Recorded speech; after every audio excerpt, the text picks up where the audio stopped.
ಮಹಾಭಾರತ ಯುದ್ಧ ಆಗ್ಬೇಕಾದ್ರೆ ಪಾರ್ಥನ ಮುಂದೆ ಕರ್ಣ ಇರ್ತಾನೆ. ಕರ್ಣ ಒಂದು ಬಾಣ ತೊಡ್ತಾನೆ. ಪಾರ್ಥನ ರಥ 4 ಅಡಿ ದೂರ ಹೋಗಿ ನಿಲ್ಲುತ್ತೆ.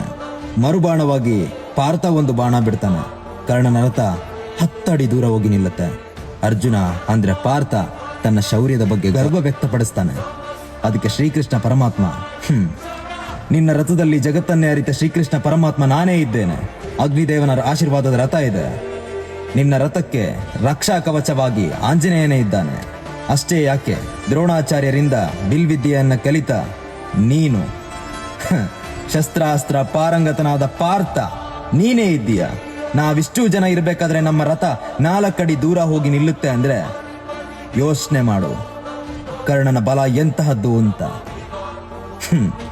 ನಿಜ, ನಾನು ಕರ್ಣನ ವಿಡಿಯೋ ಮಾಡ್ಬೇಕಾದ್ರೆ ಪ್ರತಿಯೊಬ್ರು ಬ್ಯಾಡ್ ಕಮೆಂಟ್ ಹಾಕ್ತೀರಾ. ನಿಜ ಒಪ್ಕೊಂತೀನಿ, ಅರ್ಜುನ ಧರ್ಮದಲ್ಲಿದ್ದ, ಕರ್ಣ ಅಧರ್ಮದಲ್ಲಿದ್ದ. ಆದ್ರೆ ಒಂದಂತೂ ನಿಜ, ಕುಂತಿ ಏನಾದ್ರೂ ಕರ್ಣನನ್ನ ನೀರಲ್ಲಿ ಬಿಡದೆ ಹೋಗಿದ್ದಿದ್ರೆ, ದುರ್ಯೋಧನ ಸಿಗಕ್ಕಿಂತ ಮುಂಚೆ ಕೃಷ್ಣ ಏನಾದ್ರೂ ಕರ್ಣನಿಗೆ ಸಿಕ್ಕಿದ್ದಿದ್ರೆ, ಪಾಂಡವರ ಪಕ್ಷದಲ್ಲಿ ಕರ್ಣ ಏನಾದ್ರೂ ಇದ್ದಿದ್ರೆ ಇಡೀ ಕೌರವರಿಗೆ ಒಬ್ಬ ಕರ್ಣ ಸಾಕಿತ್ತು. ಇದಂತೂ 100ಕ್ಕೆ 100 ಸತ್ಯ.